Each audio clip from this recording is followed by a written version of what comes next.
puderem abrir a Bíblia de vocês em Filipenses 4. A gente vai estar vendo nessa manhã dos versículos de 1 a 9.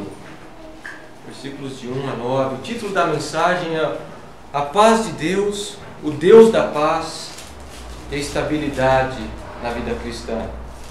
Um grande título, mas cobre tudo que vamos ver aqui. A paz de Deus, o Deus da paz e a estabilidade na vida cristã. Em dias em que as pessoas ficam procurando paz e estabilidade em tudo quanto é coisa, em dinheiro, em bem material, em centro de meditação, em curso de yoga, quão bom é o Senhor nos permitir que a gente olhe para a palavra dele, para encontrar a paz verdadeira, estabilidade verdadeira. Vou ler Filipenses 4, vou estar lendo do versículo 1 ao 9, da NVI aqui.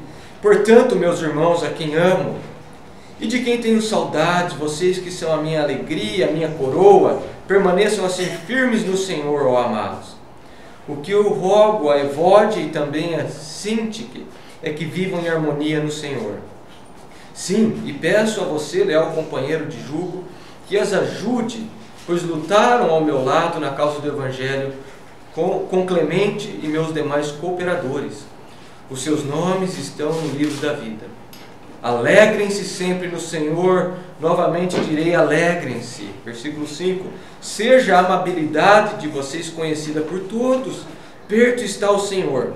Não andem ansiosos por coisa alguma, mas em tudo, pela oração e súplicas e com ação de graças, apresentem seus pedidos a Deus. E a paz de Deus, que excede todo entendimento, guardará o coração e a mente de vocês em Cristo Jesus. Versículo 8. Finalmente, irmãos, tudo que for verdadeiro, tudo que for nobre, tudo que for correto, tudo que for puro, tudo que for amável, tudo que for de boa fama, se houver algo de excelente ou digno de louvor, pensem nessas coisas. Ponham em prática tudo que vocês aprenderam e receberam, ouviram e viram em mim. E olha lá, e o Deus da paz estará com vocês. Agora que você pega a carta de Filipenses, se você tiver uma Bíblia, acho que todas as Bíblias hoje em dia quase tem um mapa. Eu convido você a dar uma olhada no mapa. Provavelmente vai estar no fim da sua Bíblia, ou se é uma Bíblia de estudo, vai estar em Atos, por volta do capítulo 16. É a segunda viagem missionária de Paulo. Você vai ver ali onde que ficava Filipos, para onde Paulo escreveu essa carta de Filipenses. Eu convido você a dar uma olhadinha ali. Essa foi a primeira igreja na Europa, na região da Europa. Essa foi a primeira igreja plantada por Paulo.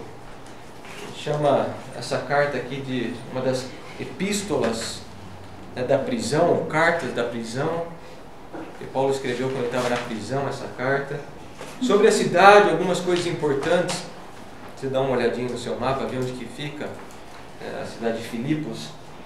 É uma cidade de extrema importância no Império Romano, cidade rica, uma cidade de status.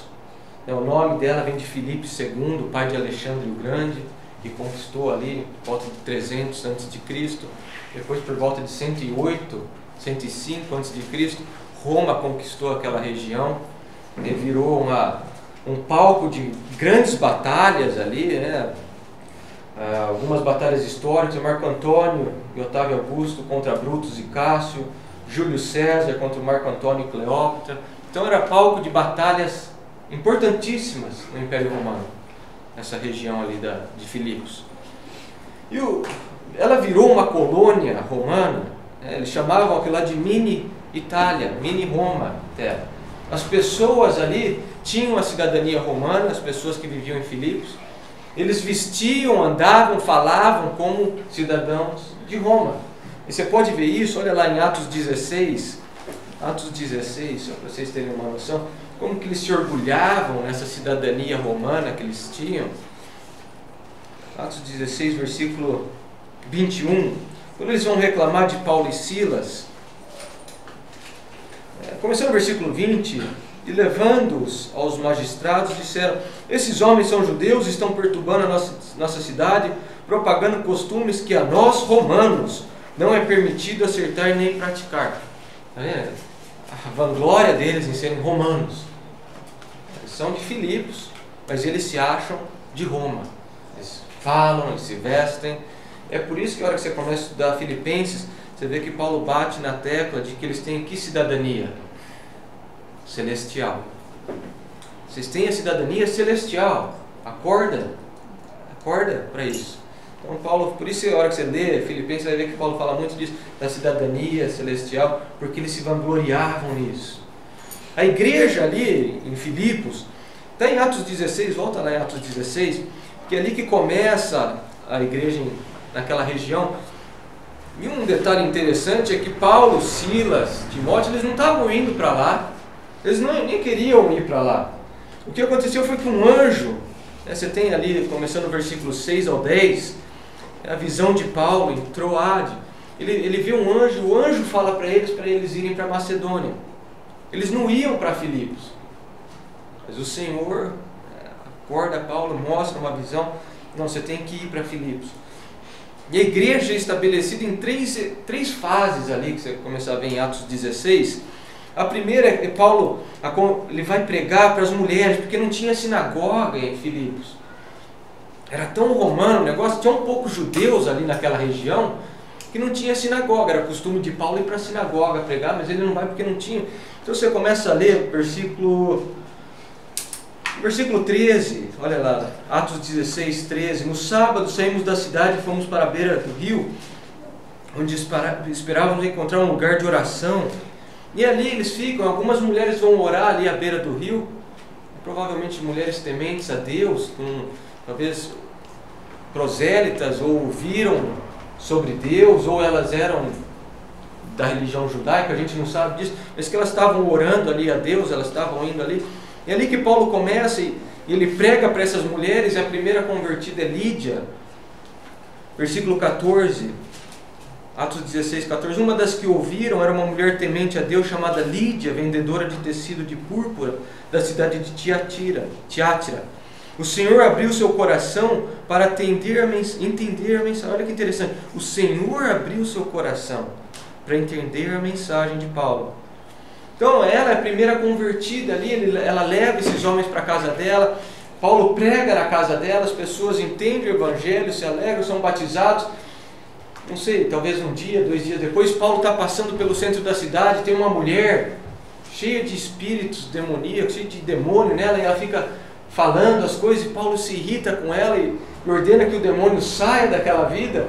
Daí cria-se caos na cidade, porque começaram a perder dinheiro. Então o que fazem? Prendem Paulo, açoitam ele, levam ele para o açoite, ele apanha, é preso, ele e Silas. Essa é a segunda fase, Paulo preso. E o que ele faz na cadeia? Canta, louva a Deus. Então ele começa a louvar, ele e Silas começam a louvar o Senhor, a outra igreja, o restante da igreja orando por eles. E o que o Senhor faz? Treme tudo. Eles são soltos. A terceira fase é a conversão do carcereiro. Ele fica espantado, Paulo prega o Evangelho para ele, esse cara leva Paulo para a casa dele, lava Paulo e Silas, passa remédio ali, um mertiolate nas feridas dele, e Paulo prega para a família toda, aquela casa com os escravos e talvez amigos do carcereiro são convertidos, e se acaba, capítulo 16, versículo 40, de Atos 16, 40, depois de saírem da prisão, Paulo e Silas foram à casa de Lídia. Ele dá esse último pit stop ali, dá uma parada, onde se encontraram com os irmãos e os encorajaram, então partiram. Acabou. E ele sai fora da Macedônia, de Filipos, ele vai para Tessalônica. Você não tem relato de Paulo instituindo líderes ali, é uma igreja novinha. Alguma, deve ter sido 2, uma na casa do carcereiro, outra na casa de Lídia ali, ele vai embora, acabou, já deu, o Evangelho foi pregado, tem um grupo de pessoas se reunindo, que ele considera como igreja, outra ali na casa do carcereiro, ele deve ir para Lídia e falar, tem mais gente convertido, o carcereiro está convertido também, entra em comunhão com ele, entra em contato com ele, ele vai embora. É assim que você tem a igreja em Filipos, uma igreja muito querida por Paulo. Desde o começo, essa igreja passou a ajudá-los. Capítulo 4, volta lá para Filipenses, chega de Atos, vamos lá para Filipenses.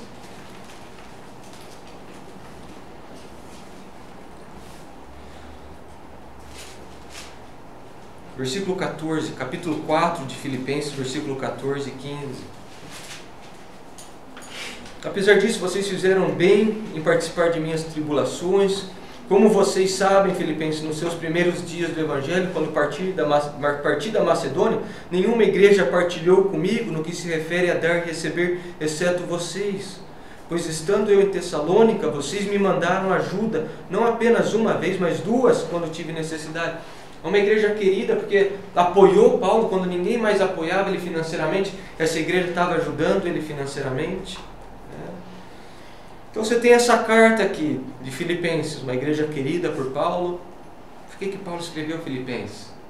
Quando você pega essa carta, por que Paulo escreveu essa carta aqui? Primeiro é para agradecer uma oferta que foi mandada pela igreja. Paulo está na prisão, Paulo está preso em Roma, e essa igreja ama Paulo, tem um carinho muito especial por Paulo. Manda Epafrodito levar uma oferta para Paulo. Então Paulo está agradecendo, falando para essas igrejas que obrigado pela oferta, recebi a oferta. Não só isso, ele escreve essa carta para comunicar à igreja que Epafrodito está bem. Porque num momento ele passou mal, deixa eu ver onde que estava aqui. Se não me engano, é no capítulo 2. Isso, capítulo 2 de Filipenses, versículo 25. Contudo, penso que será necessário enviar-lhes de volta Epafrodito, meu irmão, cooperador e companheiro de luta, mensageiro que vocês enviaram para atender as minhas necessidades, pois ele tem saudade de todos vocês e está angustiado porque ficaram sabendo que ele esteve doente. De fato, ficou doente e quase morreu, mas Deus teve misericórdia dele, e não somente dele, mas também de mim, para que eu não tivesse tristeza sobre tristeza. Então ele está escrevendo para avisar: o Epafrodito está bem. Vocês soubem que ele quase morreu, mas ele está bem. Outro motivo que Paulo escreve a carta de Filipenses é para encorajar essa igreja a perseverar na humildade, no caminhar cristão. É uma igreja propensa a se vangloriar, a gostar de uma arrogância, já que eles tinham boas condições financeiras, tinham a cidadania romana. Então Paulo fala para eles: anda em humildade. Capítulo 2, o exemplo de Jesus Cristo. Segue o exemplo de Jesus. Andai em humildade, põe a salvação de vocês em ação com temor, tremor. E também, o último motivo que Paulo escreve em Filipenses é para alertar essa igreja tão querida, que falsos ensinos estavam começando a propagar ali. E você vê isso no capítulo 3. No capítulo 3, Paulo começa a falar de falsos ensinos, judaizantes que estavam entrando na igreja, alguns com uma outra doutrina. Então Paulo começa a falar para eles prestarem atenção nesses falsos ensinos. Esse é o contexto quando você chega no capítulo 4. Paulo já falou para ele da situação dele na prisão, capítulo 1, ora por eles, para que o amor deles continue aceso pelo Senhor. Depois Paulo fala da importância deles andarem em humildade, estarem unidos em humildade, servindo ao Senhor. Capítulo 3 fala desse perigo dos falsos ensinos, o cuidado que eles têm que ter. E o capítulo 4 é que nem o fim, o final da carta. Geralmente nas cartas de Paulo, você vai ver que Paulo faz assim: os primeiros capítulos são mais doutrina e os últimos capítulos são aplicações práticas. Vocês já viram isso? Pega Romanos, Efésios, geralmente doutrina sobre doutrina nos primeiros capítulos e depois a aplicação prática da doutrina. Mas na carta de Filipenses é diferente. Ela é considerada uma carta da antiguidade como carta familiar. Era uma carta que o pai escrevia para a família, e geralmente ele tem o ensino e a exortação misturado. Então não tem muita essa separação. Mas quando você chega no capítulo 4, são as exortações finais. Paulo continua com esse hábito dele. No finzinho, joga lá as exortações. Você pode ver do versículo 2 em diante até o versículo 9, vários imperativos Paulo está dando, são imperativos: façam isso, exortações finais. Então vamos lá, eu dividi o estudo em duas partes: a paz de Deus, do versículo de 1 a 7, depois o Deus da paz, versículos de 8 e 9. Versículo 1, como ter paz, como ter estabilidade no caminhar cristão, como ter o Deus da paz no nosso meio. Versículo 1, Paulo dá a seguinte exortação: estejam firmes no Senhor. Você quer ter uma vida estável no Senhor, você quer ter paz com Deus e o Deus da paz na sua vida, estejam firmes no Senhor. Olha lá, versículo 1. Portanto, está trazendo a conclusão, tudo que já foi ensinado. Portanto, permaneçam firmes no Senhor. Permaneçam firmes no Senhor. Quão importante isso é para a igreja. Está sendo constantemente lembrada de estar firme no Senhor. Eu acho que a hora que você lê isso daí, você tem que se perguntar como que eu estou. Eu estou firme no Senhor? Minha vida está firme no Senhor?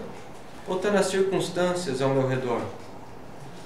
Paulo várias vezes falava isso para as igrejas, exortava as igrejas a estarem firmes no Senhor. 2 Tessalonicenses 2,15, se estiver anotando, 2 Tessalonicenses 2,15, portanto, irmãos, permaneçam firmes.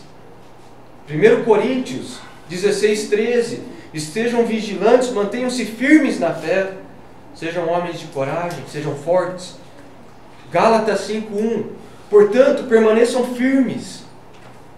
Efésios 6, versículos 10, 11 e 14, ali na armadura, do cristão, a armadura do Senhor.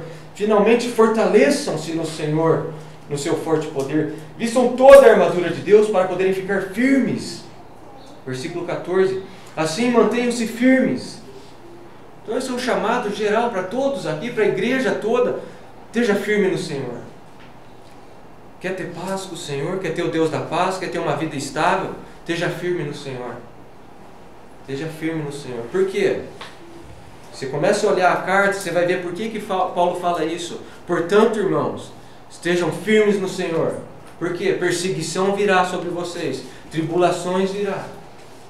Divisão virá sobre a igreja. Estão tendo problema ali de briga. Falsos ensinos virão. Então, se você não estiver firme no Senhor, o que vai acontecer? Você vai ser derrotado. Se você não estiver firme no Senhor, quando vier as tribulações, a perseguição, o sofrimento, uma notícia ruim, falsos ensinos, divisão, você vai cair. O que é? Eu vou perder a salvação? Não. Você perde a alegria da salvação.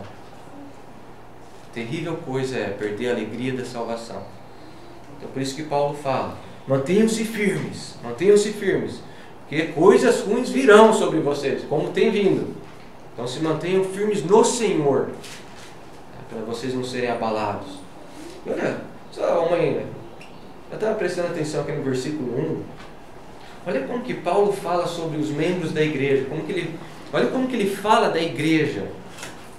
Primeiro, meus amados irmãos, olha o versículo 1 ali. Portanto, meus amados irmãos, ele vê como uma família, e uma família de pessoas amadas por ele. Ele amava essa igreja. Meus amados irmãos. Quando você ama um irmão, você cuida dele, né? Você presta atenção nele. Quando você ama uma pessoa, você demonstra esse amor. Isso que fala, meus amados irmãos. Ainda, olha o que ele fala. A minha alegria, vocês são minha alegria. A palavra hará é a mesma para graça. No sentido que vocês são um instrumento de graça de Deus na minha vida. Vocês são a minha alegria. Não é o que eu tenho, não é o que eu ganho, não são meus bens, não é o meu carro. Vocês são a minha alegria, Paulo está falando para eles. Não só Paulo falava isso, João também falou isso. 3 João, terceira epístola de João, versículo 4. Não tenho alegria maior do que ouvir que meus filhos estão andando na verdade. Para João não existia alegria maior do que saber o quê? Que a igreja estava perseverando nessa doutrina. Não tinha alegria maior para ele. Todo homem, mulher de Deus, essa é a maior alegria, ver a igreja, né, servindo ao Senhor. Que diferença de hoje em dia. Não só minha alegria, mas minha coroa. Olha lá, versículo 1. Vocês que são minha alegria e minha coroa, Stefanos. Aquela coroa que o atleta recebia, que ele tanto se disciplinava, que ele tanto se exercitava para conseguir. Para Paulo é a igreja. São os irmãos. Você é o triunfo meu, ele está falando para a igreja. Vocês são o meu triunfo. O que eu conquisto é vocês. Vocês são a minha maior conquista. Esse sentido de coroa. Ele não falou isso só para essa igreja. 1 Tessalonicenses 2, versículos 19 e 20. Pois quem é a nossa esperança, alegria ou coroa em quem nos gloriamos perante o Senhor Jesus na sua vinda? Não são vocês? De fato, vocês são a nossa glória e a nossa alegria. Amados irmãos, minha alegria, minha coroa. E olha o que ele fala, de quem tanto anseio. Olha o versículo 1, de quem tenho tanta saudade. Esse é o sentido da palavra. É você ansiar, você não vê a hora de estar presente. Ele já tinha falado isso no capítulo 1, olha lá, capítulo 1, versículo 8. Deus é minha testemunha de como tenho saudade de todos vocês, com a profunda afeição de Cristo Jesus. Não só Paulo tinha saudade, mas o próprio Epafrodito. Olha o versículo 26 do capítulo 2. Pois ele tem saudade de todos vocês. Saudade dos irmãos da igreja. Saudade, como eu anseio estar com vocês. Eu acho que em vista dessas coisas a gente tem que se perguntar, a gente tem que levantar algumas perguntas. A igreja é realmente o lugar dos meus amados irmãos? A igreja está realmente as pessoas que eu amo? As pessoas são a minha alegria, são a minha coroa? O que é a minha coroa? O que é a minha alegria? É a igreja? As pessoas? Você tem saudade das pessoas da igreja durante a semana? Você anseia estar com eles? Que a gente possa aprender aqui com Paulo, com Epafrodito, com João, com tantos outros que viam realmente os irmãos como amados, como preciosos, como eu quero estar com eles. Tem alegria maior do que eu vi que vocês estão andando na verdade. Então, primeiro, tem que estar firme no Senhor. Segundo, vai ser o versículo 2, o dever de viver em harmonia no Senhor. Você só vai ver realmente alegria, a igreja como a sua coroa, como sua alegria, a hora que você estiver em harmonia com os irmãos. Quando você estiver em birra com os irmãos, lógico você não vai ver isso como alegria, como coroa, lógico você não vai ansiar estar com eles, porque você está com um problema com os irmãos. Então o dever de vivermos em harmonia no Senhor, é o versículo 2. Você quer ter a paz de Deus e o Deus da paz e estabilidade?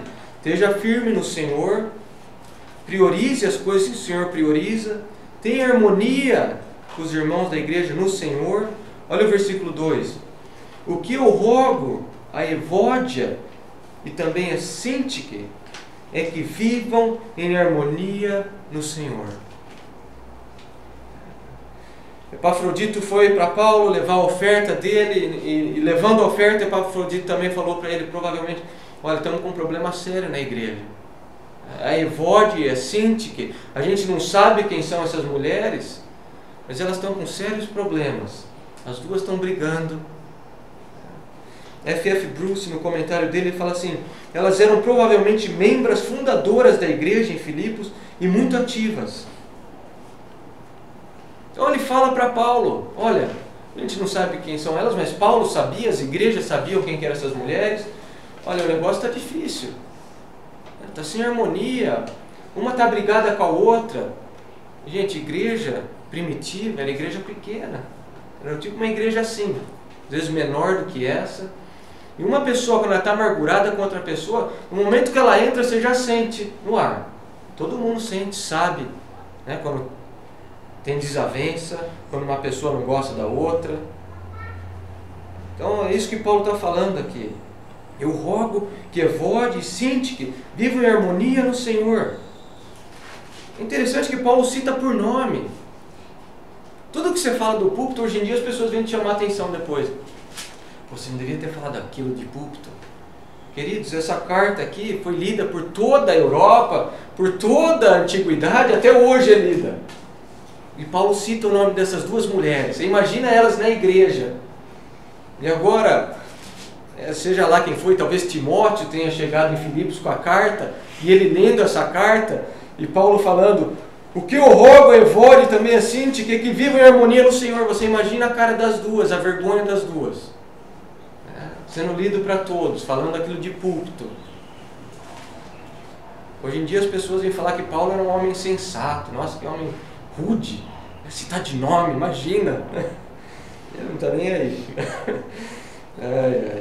Quantos problemas, estava pensando nisso, né? Qual que foi? A gente não sabe qual que foi o problema. A maioria dos comentários acha que elas estavam se intrometendo em coisas da igreja que não cabiam a elas estarem se intrometendo. Ou talvez uma começou a se intrometer e a outra foi tirar partido e falar: olha, isso aqui não é o seu dever, e começou a ter alguma discussão, alguma briga. Eu estava refletindo, vocês puderem abrir a Bíblia em Tito capítulo 2.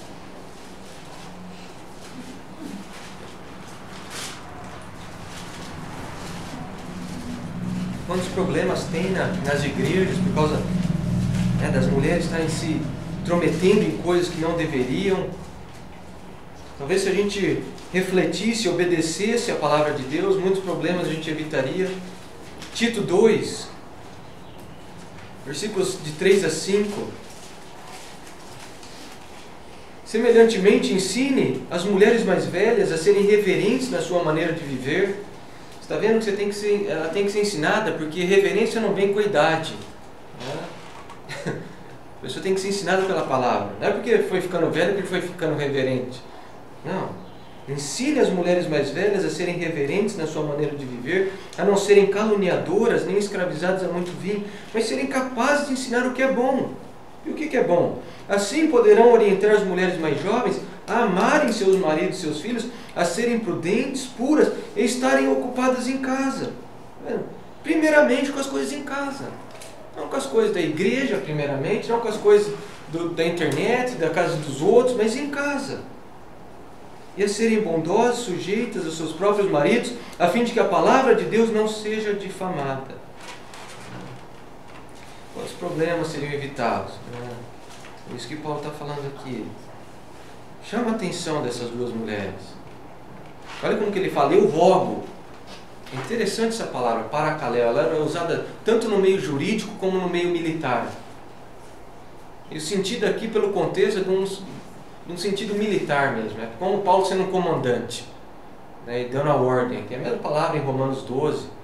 Portanto, irmão, rogo-lhes, em vista das misericórdias de Deus, é a mesma palavra.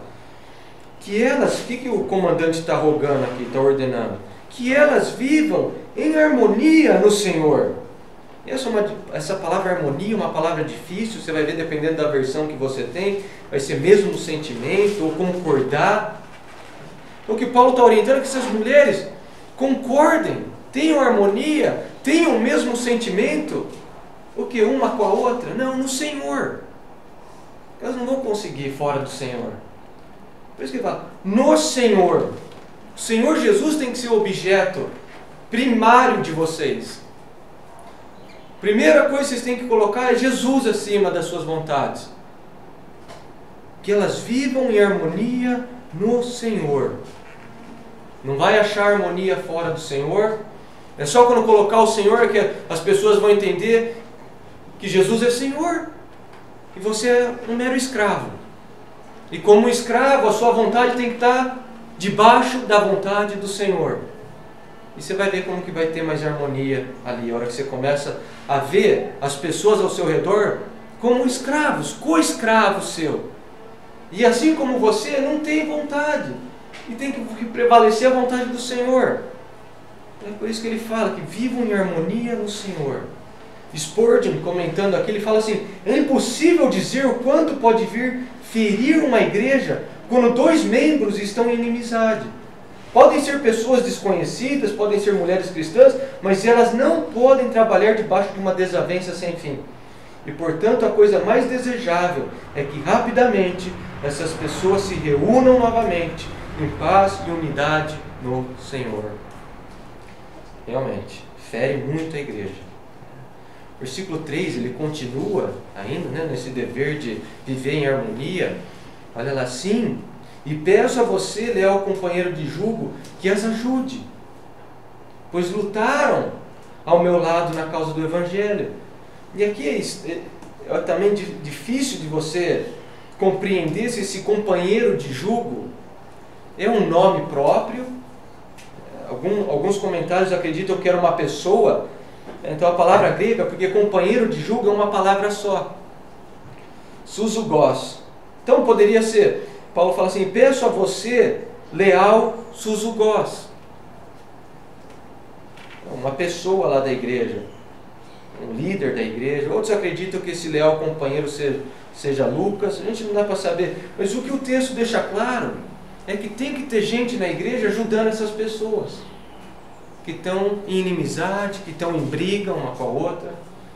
Em vez de estar alimentando a discórdia, não, pelo contrário, está ajudando essas pessoas. Essa é a palavra, que as ajude, olha lá. Então, se você está amargurado com alguém, você está em divisão com alguém, você está brigado com alguém da igreja, você precisa de ajuda. Você precisa de ajuda. É isso que Paulo fala. Peço a você, leal companheiro, que as ajude, porque elas estão precisando de ajuda. Elas estão precisando de ajuda. Pois lutaram ao meu lado na causa do Evangelho. E Paulo eleva elas agora. Fala para elas lembrar. Lembra que vocês eram soldadas juntas. Essa palavra aqui, lutaram ao meu lado, é uma palavra militar também. É usado para os soldados que combatiam juntos. Então Paulo está falando, vocês eram parceiras de exército, vocês são parceiras de exército. Vocês lutaram comigo. Como que elas lutaram com Paulo? Orando por Paulo, enviando dinheiro, roupa, comida para Paulo. Olha lá. Seus nomes estão no livro da vida. Interessante que as pessoas em Filipos também se vangloriavam do registro civil que eles tinham em Roma. Já que eles eram cidadãos romanos, eles tinham um registro civil. Os nomes deles estão todos escritos num livro em Roma. Eles se vangloriavam disso. E Paulo aqui está lembrando essas mulheres do quê? Não, seus nomes estão registrados no céu, no livro da vida.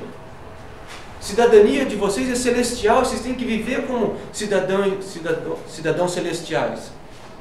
Acorda, é isso que Paulo está fazendo aqui. Trazendo, lembrando ela, vocês pertencem a Cristo, vocês deram frutos de salvação, vocês foram regenerados, vamos viver como tal.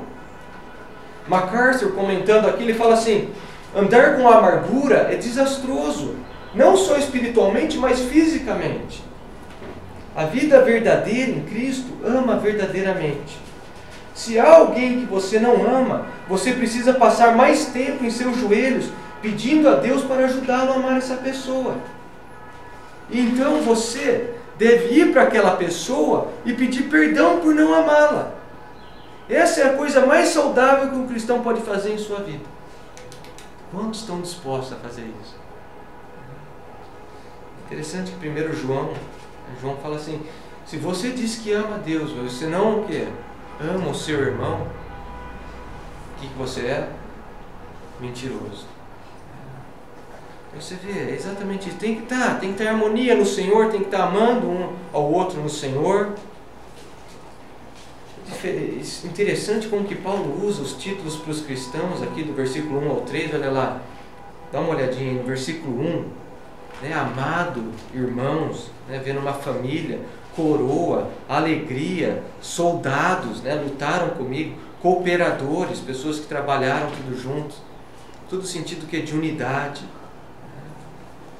Então, para ter a paz de Deus e o Deus da paz e estabilidade na sua vida, você tem que estar firme no Senhor, você tem que estar andando em harmonia com os irmãos, em Cristo. E aqui o terceiro, olha lá, versículo 4. O dever de estar alegre sempre no Senhor. Alegre sempre no Senhor. Versículo 4. Alegrem-se sempre no Senhor. Ele repete. Novamente direi, alegrem-se. É interessante que a alegria, a hora que você pega, ela é diferente da felicidade, porque felicidade é o quê? Momentânea. Felicidade é momentânea. Na quarta que o Corinthians ganhou a Libertadores invicto, você estava feliz. Estava feliz. Mas é diferente da alegria, que é um estado, a alegria é um hábito, a alegria é um estilo de vida sua. Então, às vezes você senta para almoçar e você tem aquele bife à parmegiana com batata frita, um copão de coca, e você está feliz. Mas a questão é, você vai estar alegre quando não tiver almoço, ou tiver uma bolacha de água e sal e um café frio. Essa é a questão, ou estar alegre com isso. Porque às vezes as pessoas acham que alegria e felicidade é a mesma coisa. Não. Felicidade genuína tem que estar baseado, tem que estar alicerçado na alegria no Senhor. Porque às vezes você pode estar alegre, você tem um espírito de alegria e não está sorrindo das coisas. Paulo, eu duvido que ele estava sorrindo quando ele estava sendo açoitado, mas ele estava alegre no Senhor. Às vezes chorando de dor, triste, ele estava alegre no Senhor, entendendo que o Senhor é soberano. Que a alegria está totalmente relacionada à fé. Você não tem como separar a alegria verdadeira da fé. Isso que Paulo fala lá no capítulo 1. Olha lá, Filipenses 1. Versículo 25. Convencido disso, sei que vou permanecer, continuar com todos vocês para o seu progresso e alegria, aonde? Na fé.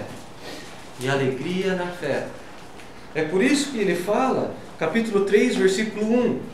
Finalmente, meus irmãos, alegrem-se em quem? No Senhor. Capítulo 4, versículo 4. Alegrem-se no Senhor. Alegria tem que estar alicerçada no quê? Na fé. Você não vai ter alegria sem a fé em Jesus. Por isso que o autor de Hebreus 12, versículos de 1 a 3, fala que pela alegria que lhe foi proposta, ele aguentou a dor, a surra, a cruz. Porque a alegria estava alicerçada no que ele estava entendendo, no que ele estava vendo. A alegria é baseada nisso, no entendimento, na fé.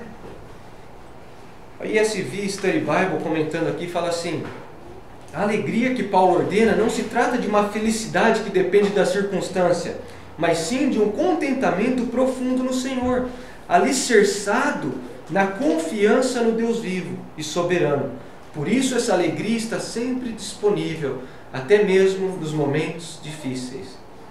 Olha o que ele fala: alegrem-se de vez em quando tudo está bem, sempre.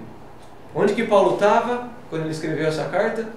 Na prisão, preso, acorrentado a um outro soldado, sem poder sair, pregar. Esse homem, Paulo era um maníaco, era um cachorro louco, ele queria sair e pregar para todo lugar, e aqui que ele está preso num lugar. E mesmo assim, e ele não está só preso, ele está vendo a igreja pegar fogo ali. Divisão, falsos ensinos. E ele é o primeiro a falar: alegrem-se no Senhor. No Senhor, olha lá. Não no problema, você não se alegra no problema, mas você se alegra no Senhor do problema. Você não se alegra na tempestade, mas no Senhor da tempestade. Você não se alegra na morte, de um ente querido, mas você se alegra no Senhor da morte. Então a alegria está no Senhor, olha lá, no Senhor. E Paulo demonstrou muito claro para essas igrejas aqui o que é estar sempre alegre no Senhor.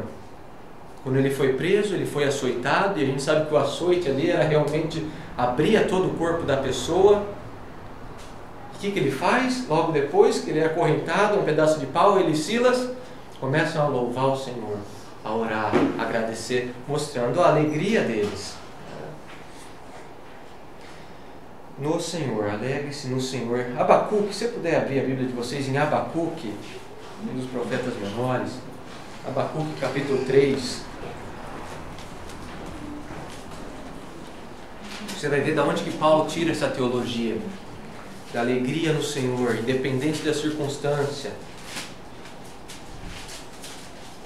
De onde que Paulo tira esse ensino, essa ideia de se alegrar no Senhor, mesmo quando você está preso, mesmo quando você está passando por tribulação. Abacuque 3, versículos 17 e 18. Mesmo não florescendo a figueira, não havendo uvas nas videiras, mesmo falhando a safra de azeitonas, não havendo produção de alimentos nas lavouras, nem ovelhas no curral, nem bois nos estábulos. Versículo 18. Ainda assim eu exultarei, onde? No Senhor. E me alegrarei o quê? No Deus da minha salvação. Tudo caiu aos pedaços. A casa caiu completamente. Mesmo assim, a alegria dele está o quê? No Senhor. No Senhor. Então, felicidade não é pecado, gente. É pecado quando ela não está alicerçada na alegria do Senhor. Tá? Felicidade, sem estar ligada, acorrentada, enraizada na alegria do Senhor, é pecado. E é perigoso. Estava pensando nisso, um exemplo prático, né? Uma mãe, quando ela tem um filho, acabou de dar a luz ao filho, e aquela alegria, né? Aquela felicidade ali no momento, aquela felicidade de ver o bebezinho. O que acontece se essa felicidade não estiver enraizada na alegria no Senhor? E depois de 20 minutos o Senhor tira a vida desse bebê. O que vai acontecer com essa mãe? Entrar em amargura, em rejeição, vai ficar brava com o Senhor. Por isso que toda felicidade tem que estar enraizada na alegria no Senhor. É interessante, né? Olha o que ele fala, alegrem-se, é um mandamento. É um mandamento isso. E o Senhor é tão gracioso de dar um mandamento desse. Alegre-se. Olha o mandamento do Senhor, alegre-se. Mantenha-se alegre no Senhor. Então, é gracioso e ao mesmo tempo é duro, é sério. Porque quando você não está alegre no Senhor, o que acontece? Você está pecando. Porque é um mandamento de Deus. Alegre-se sempre no Senhor. É uma ordenança. A partir do momento que você não se alegra no Senhor, o que acontece? Você está em pecado. 1 Tessalonicenses 5,16, alegrem-se sempre. 1 Tessalonicenses 5,16, alegrem-se sempre. Eu acho que a pergunta que a gente tem que se fazer, né, ao analisar isso daqui, eu tenho sido uma pessoa alegre no Senhor, eu tenho tido alegria no Senhor, mas como é que está a minha vida?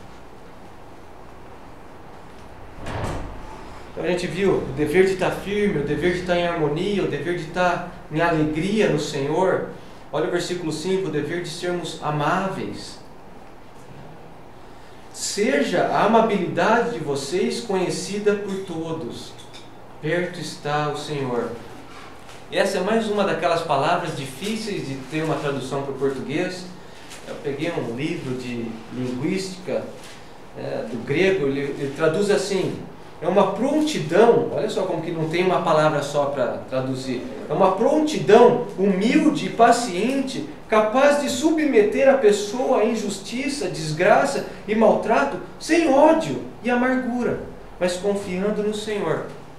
Um outro comentário fala assim, a palavra amabilidade era frequentemente usada para descrever uma atitude de bondade, onde a resposta mais normal seria retaliação.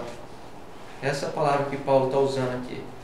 Seja a amabilidade, a humildade, a bondade de vocês conhecida por todos.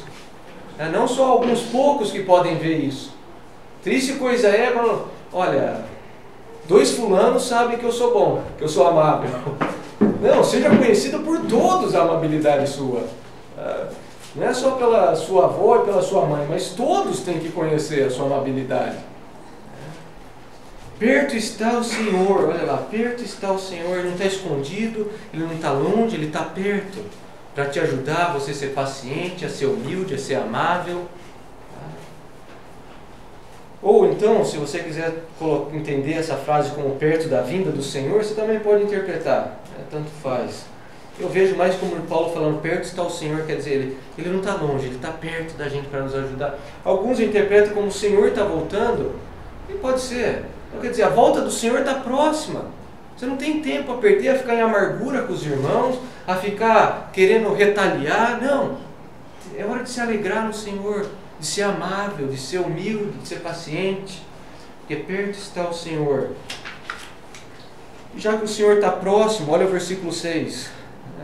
Já que o Senhor está vendo tudo que está passando, entra aí o dever de não andarmos ansiosos. É o dever de não andarmos ansiosos. Versículo 6. Não andem ansiosos por coisa alguma, mas em tudo pela oração e súplicas e com ação de graças, apresentem seus pedidos a Deus. É assim como o mandamento, alegrem-se no Senhor, uma espada de 2 gumes daqui. Ela é graciosa, ela vem com graça. Que Deus é esse que ordena você a não andar ansioso? Que Deus é esse que te ordena a não ficar preocupado com as coisas? É realmente muita graça. Mas ao mesmo tempo, essa espada corta para o outro lado, porque é sério. Porque se você estiver andando em ansiosidade, em preocupação, você está o quê? Pecando. Por isso que é sério. A igreja em Filipos aqui, a hora que você pega, eles estavam em ansiosidade, eles estavam ansiosos. Tinha divisão na igreja. Paulo, a quem eles tanto amavam, estava preso. Falsos ensinos rolando. Perseguição vindo sobre a igreja. E Paulo fala, não andem ansiosos por coisa alguma. Eu acho que Paulo era o cara que tinha mais motivo para estar ansioso, para sair daquela cadeia e ajudá-los. Ele fala, não andem ansiosos por coisa alguma. É uma palavra interessante, ansiosidade, essa palavra usada aqui, não andem ansiosos, ela tem o sentido de duas forças puxando uma pessoa e rasgando essa pessoa ao meio, porque são duas forças, né, opostas uma à outra, puxando a pessoa. E a ansiedade é pecado. Por quê? Por que é um pecado? Porque ela é incredulidade. É mesmo que falta de fé. Andar ansioso é você estar falando o quê? Deus não é soberano sobre as coisas. Deus não tem o poder de fazer. Por isso que é pecado. A incredulidade e a ansiedade estão ali, uma grudada com a outra. Você pode definir uma e definir a outra, mas elas estão juntas, você não pode separar uma da outra. É interessante que a nossa sociedade hoje vê a ansiedade como o quê? Uma doença patológica. Né? Olha, ansiedade. Ansiedade, eu achei num site médico, a ansiedade pode ser o sinal de uma patologia de origem nervosa, depressão. Ela também pode ser o sintoma de doenças orgânicas, cardiovasculares ou respiratórias. Existem inúmeras especialidades medicamentosas que tratam a ansiedade. Para distúrbios leves, a terapia e os remédios naturais, homeopatia, fitoterapia, podem ser suficientes. Nos casos mais sérios, deverão ser utilizados tranquilizantes e até antidepressivos. Um acompanhamento médico é estritamente necessário e até um tratamento psiquiátrico pode ser recomendado. Então você vê, a sociedade nossa quer ver a ansiedade como um mal físico. Só um mal físico. E você vai tomar o seu antidepressivo, você vai tomar o tranquilizante, e você pode aliviar momentaneamente o seu físico. Mas o seu espírito, o seu interior está em pecado. Que a Bíblia declara, não ande ansioso por coisa alguma. Então é por isso que a pessoa não vai ser curada. Enquanto ela não tratar a alma dela no Senhor, vai continuar. Às vezes vai ser superficial, conseguiu ser tratado, mas o espírito ainda não foi tratado, precisa ser tratado. Porque é realmente pecado. Andar ansioso é você negar que Deus é soberano, que Deus está no controle, que Ele tem o melhor para a sua vida, que Ele está trabalhando todas as coisas para o bem daquele que o ama. Por isso que a ansiosidade é pecado. Mas a sociedade não quer ver isso. Não tem problema. Você anda ansioso, preocupado, não. Eu acho que a gente tem que levantar algumas perguntas. O que tem gerado ansiedade no meu interior, no meu coração? Como que eu estou? Eu tenho andado ansioso? Como que está a minha saúde?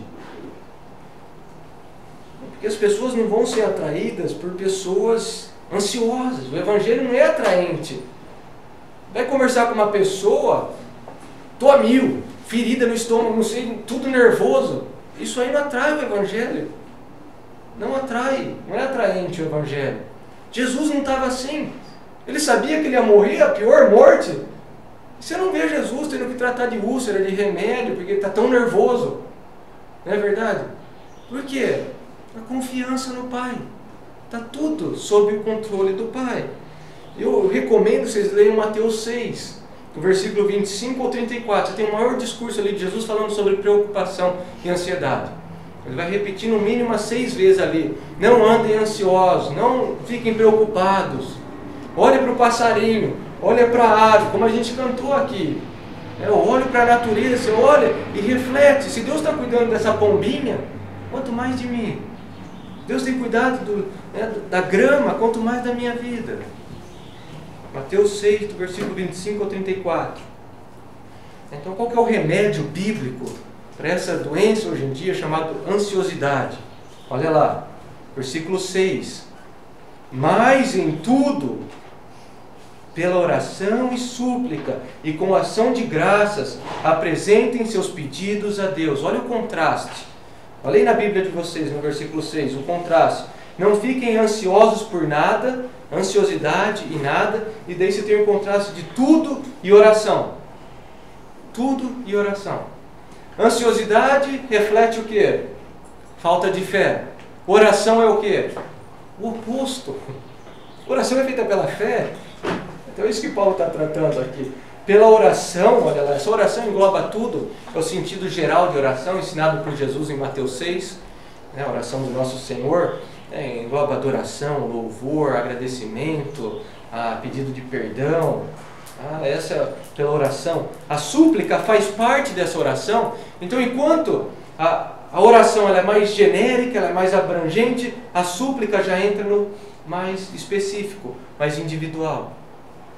Não tem problema. O Senhor fala que você tem que trazer suas súplicas, trazer seus pedidos para o Senhor, não tem problema nenhum. Você tem que fazer isso. É dever seu, olha lá. Mas em tudo, pela oração e súplica, é um dever seu. E orar, suplicar para o Senhor. Mas Paulo não para na súplica. O que ele fala? O que vem depois de súplica? Ação de graças. Por quê? Se só ficar suplicando, você se torna um ingrato, você só está pedindo, você faz de Deus um gênio da lâmpada que só vai te atender pedido. Não, você tem que agradecer. Começar a lembrar das coisas que o Senhor já tem fez na sua vida e começar a agradecer por elas. Isso aí vai te ajudar a sair dessa festa egoísta que você está dentro. A sua festinha egoísta que você está fazendo. Porque às vezes você começa a criar, a gente cria isso. A minha própria festinha do coitado. E eu. Na hora que você começa a agradecer, você começa a ver as outras coisas do Senhor. Bruce, comentando aqui, ele fala assim: a grata memória das bênçãos passadas nos protege das ansiedades futuras. É exatamente isso. Com ação de graças. E olha o que ele fala: apresentem seus pedidos a quem? Ao Twitter, aos amigos de trabalho, em forma de fofoca, em forma de coitadinho. Para quem você vai apresentar os seus pedidos, as suas súplicas? Primeiramente, o que o texto fala? Para Deus. Para Deus. Tem gente que quer apresentar os problemas para todo mundo. Ainda não ajoelhou e apresentou para o Senhor. Vai ser difícil realmente de ser consertado isso daí. Primeiro você tem que se ajoelhar, se pôr de joelhos e entregar para o Senhor. Por que para o Senhor? Abre lá em 1 Pedro. 1 Pedro, capítulo 5.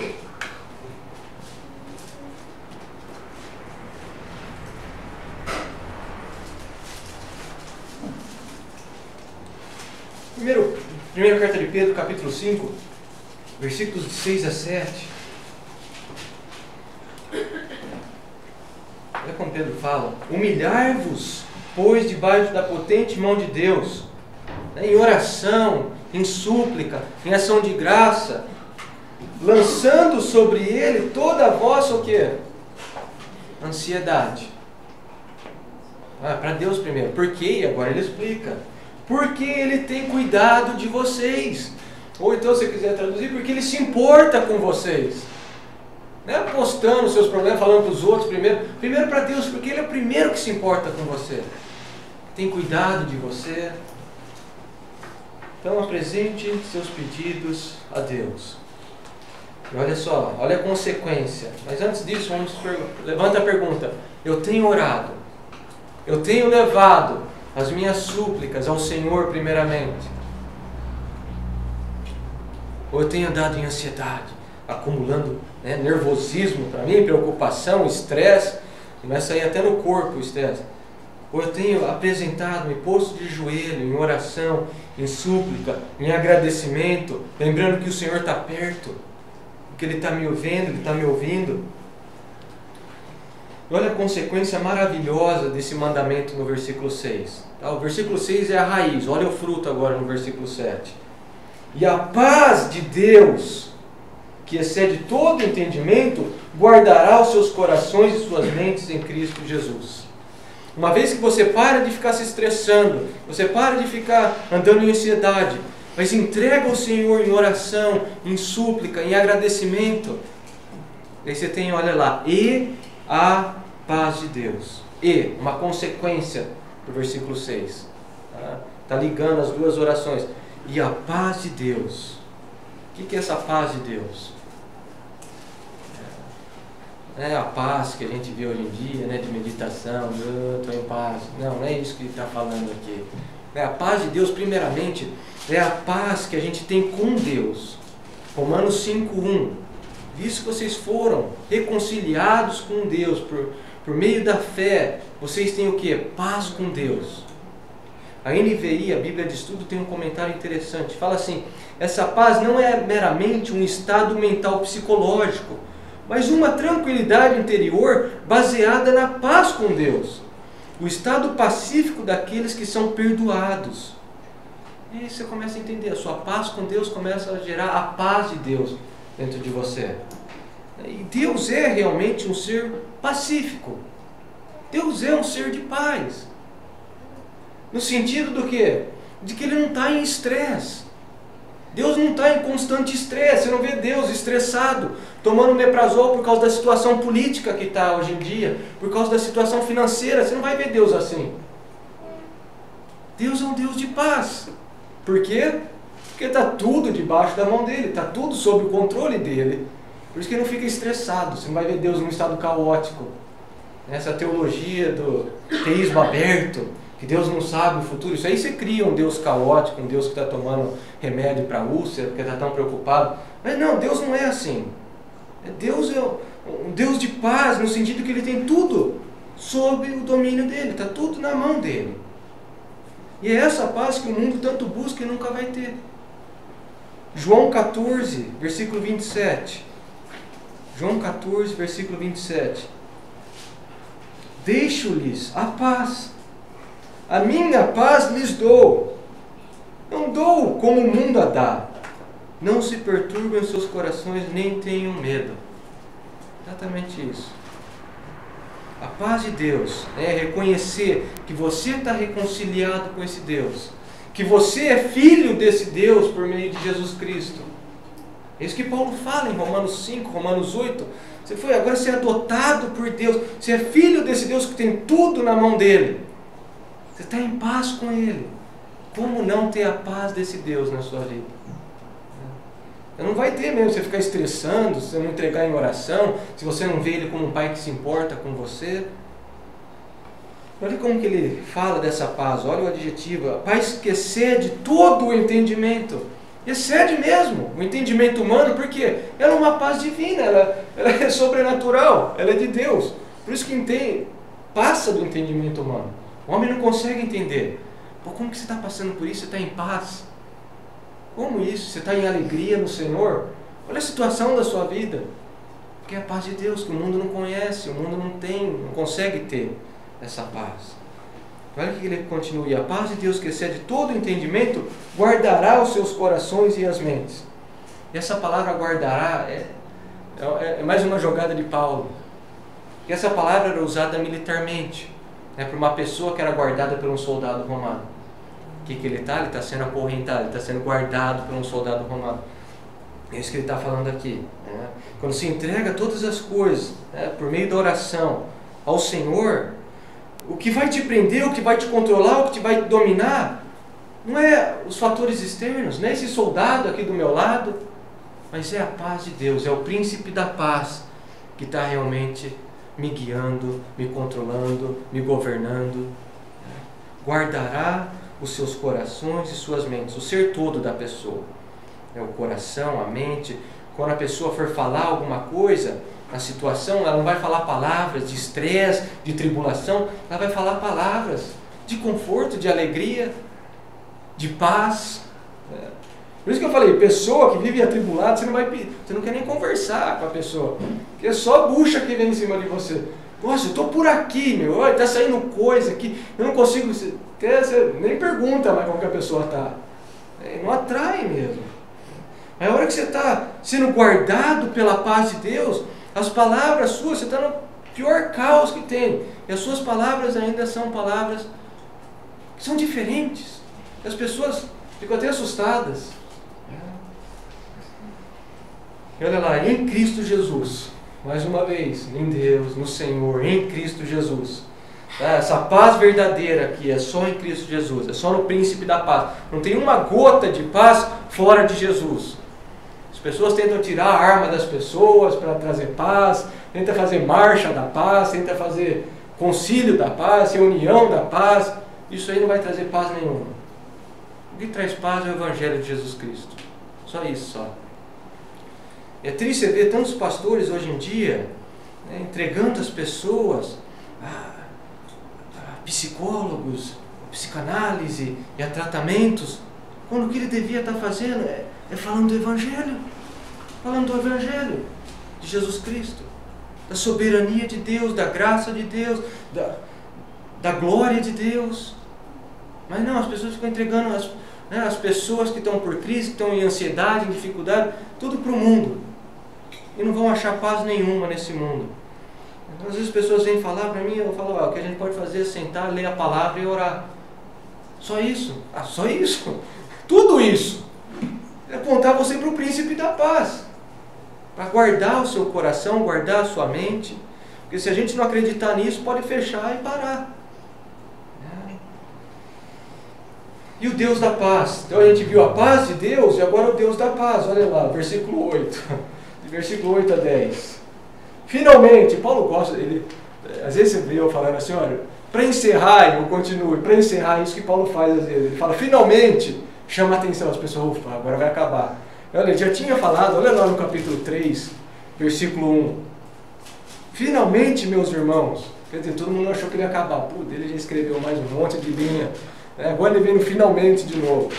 Finalmente, irmãos, tudo que for verdadeiro, tudo que for nobre, tudo que for correto, tudo que for puro, tudo que for amável, tudo que for de boa fama, se houver algo de excelente ou digno de louvor, pensem nessas coisas. Paulo sabia do poder da mente da pessoa, o poder da influência que a mente tem sobre a pessoa. Romanos 12, versículo 2, ele fala para quê? Para renovar o quê? A mente, para entender, para experimentar a perfeita vontade e agradável vontade de Deus. A mente. Efésios também, ele fala muito da mente. Paulo sabe que o que você fica alimentando a sua mente pelos seus olhos e pelo seu ouvido, gente, é isso que vai ditar as suas ações. Você pensar um bonequinho, né, um homenzinho, e as coisas entrando pelo olho e pelo ouvido, e vai entrar naquele cérebro, é isso que vai ditar os passos, as ações daquela pessoa. Paulo sabe disso. Que se alimenta a sua mente, vai ditar o que você vai fazer. Então ele começa assim, tudo que for verdadeiro. Tudo que for verdadeiro.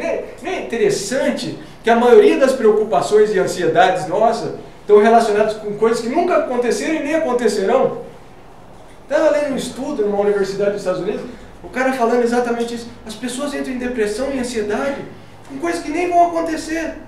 Não aconteceram e nem vão acontecer.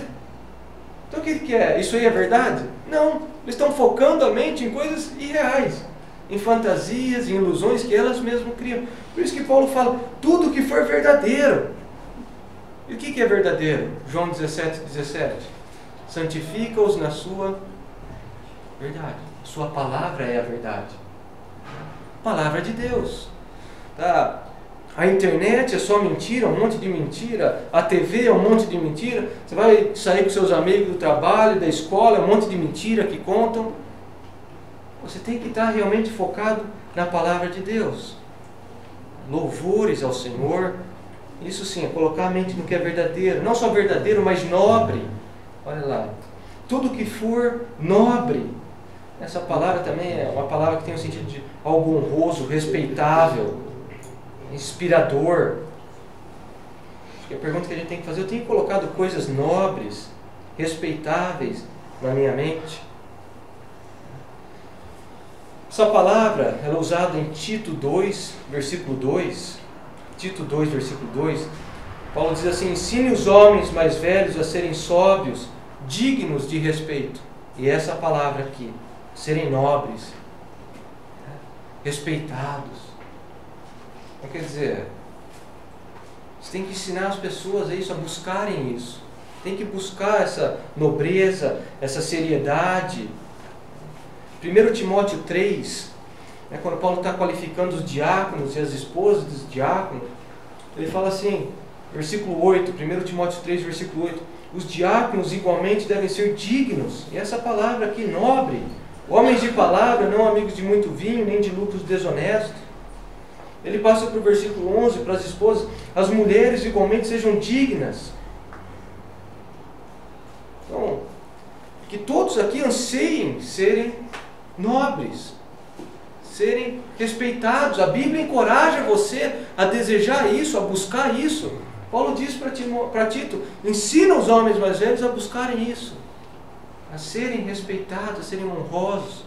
Então você vê que não vem com idade, não vem com posição na igreja. Isso é uma coisa que tem que buscar na palavra de Deus, em comunhão com o Senhor. Correto, a outra palavra que Paulo usa ali no versículo 8, tudo que for correto, né, a palavra tem um sentido de justo, de onde a gente tira justiça realmente. Então as coisas que eu tenho colocado na minha mente são aprovadas por Deus. Né? O justo juiz, ele bateria o martelo e falaria, não, é justo, é bom isso que você está assistindo, que você está vendo, que você está colocando, que você está lendo, que você está colocando na sua mente. Né? Jesus declararia justas as coisas que a gente tem colocado na nossa mente. Puro, Ragnos, da onde a gente tira santidade. Santidade é um atributo, ou parte do caráter de Deus mais enfatizado na Bíblia. Então coloca coisas puras, santas na sua mente. Abre a Bíblia de vocês em Efésios 5. Efésios 5.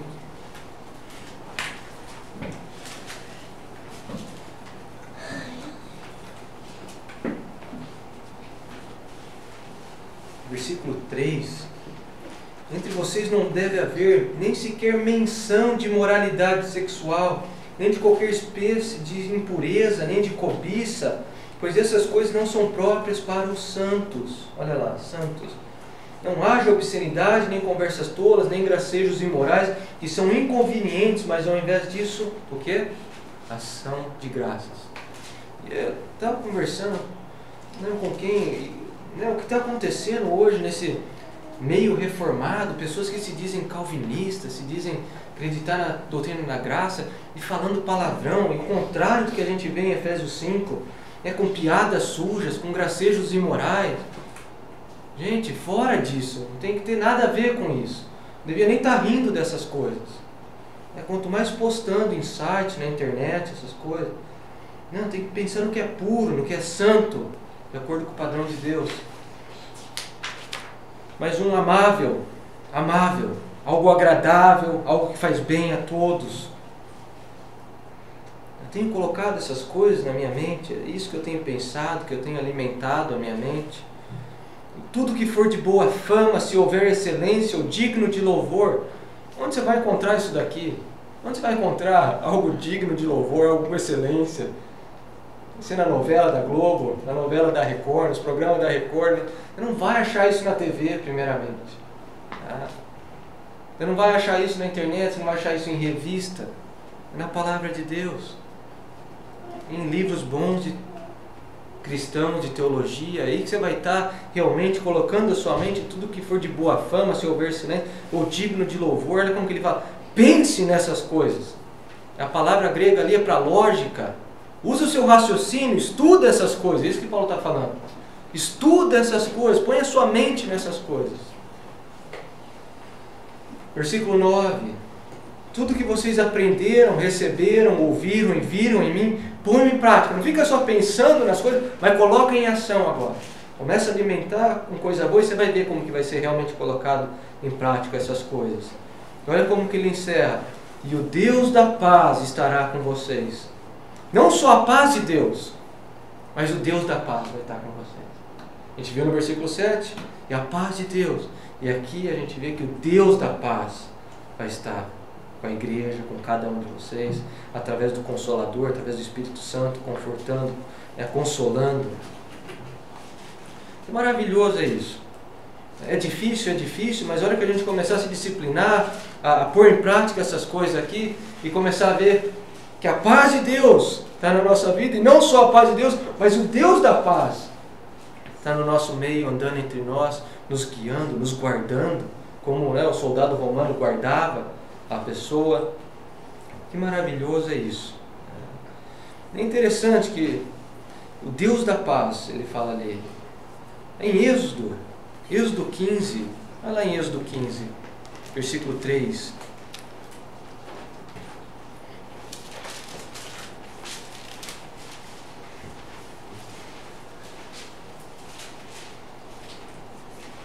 Moisés diz assim: o Senhor é guerreiro, o seu nome é Senhor.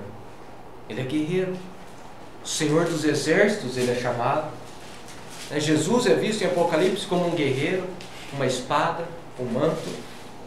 Então quer dizer, para aqueles que foram reconciliados por meio do sangue de Jesus com esse Deus, esses têm o Deus da paz. Mas triste coisa é se você está aqui nessa manhã e você não foi reconciliado com esse Deus, porque você tem não o Deus da paz com você, mas o que? O Deus guerreiro, valente, terrível em guerras, como o salmista fala. Então ele é o Deus da paz para aqueles que estão em paz com ele por meio de Jesus Cristo. Mas se você não está em paz com ele, então você não tem esse Deus da paz. O que você tem que fazer? Clamar por misericórdia. Pedir para o Senhor ter misericórdia de você. Que você queira ter esse Deus da paz ao seu lado. Grande coisa é, maravilhosa coisa é. Então que a gente possa estar firme em Cristo, perdoando, nos alegrando e orando. Assim a paz de Deus estará em nossas vidas e abastecendo a nossa mente com as coisas do Senhor, as coisas do alto, para que o Deus da paz também esteja no nosso meio. A gente não vai ter paz brigado um com o outro, você não vai ter paz sem ter alegria no Senhor, você não vai ter paz sem estar numa vida de oração, entregando os seus problemas para o Senhor. E você não vai ter o Deus da paz se você não colocar em prática as coisas boas que o Senhor ordena que você coloque na sua mente, que você pense. Aí você vai estar perdido, você realmente vai estar num estado caótico na sua vida.